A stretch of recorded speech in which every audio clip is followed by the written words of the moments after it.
பேய் பயத்துக்கு வந்து ஆழ்மன சிகிச்சையில் வந்து சிகிச்சை அளிக்க முடியுமா அப்படின்னா அளிக்க முடியும். அதேமாரி சிகிச்சை அளித்து குணமும் ஆகியிருக்காங்க. அதுமாரி செய்யலாம் உங்களுக்கு. காரைக்கால்லேருந்து ஒரு பொண்ணு வந்துச்சு. அந்த பொண்ணுக்கு ஒரு 16, 17 வயசு இருக்கும்.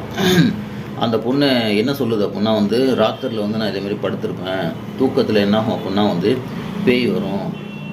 வந்து என்ன பண்ணும் அப்புடின்னா வந்து கூப்பிடும். திடீர்னு சாமி வரும். சாமி வந்து என்ன பண்ணும் அப்புடின்னா வந்து வந்துரு வந்துரு அப்படின்னு சொல்லி கூப்பிடும்.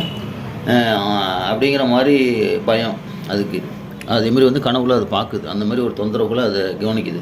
அதனால என்ன ஆகுது அப்புடின்னா வந்து பகலில் வந்து ராத்திரில தூக்கம் கிடையாது. சரியான சாப்பாடு கிடையாது.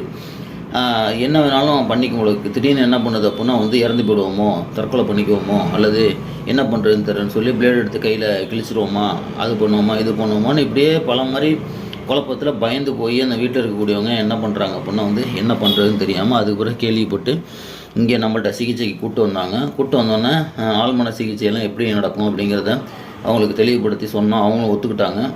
அதுக்கு பிறகு சிகிச்சை பண்ணோம். அவங்க என்ன ஆகிட்டாங்கன்னா முழுமையாக குணமடைஞ்சிட்டாங்க. அவங்களுக்கு முழுமையாக குணமடைஞ்சிட்டாங்க.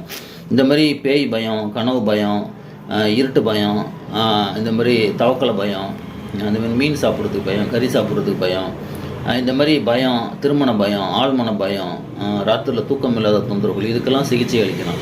ஆழ்மன சிகிச்சையில் சிகிச்சை அளிக்கலாம். வேறு ஏதாவது ஏற்கனவே சிகிச்சை இங்கே பார்த்து மற்ற மருந்து சாப்பிட்டுருக்காங்க அப்படின்னா வந்து அதை சாப்பிட்டு மேற்கொண்டு துணையாக இது என்ன பண்ணிக்கலாம், எடுத்துக்கலாம். இந்த மாதிரி தேவைப்படுறவங்க தொடர்பு கொள்ளுங்கள். நன்றி.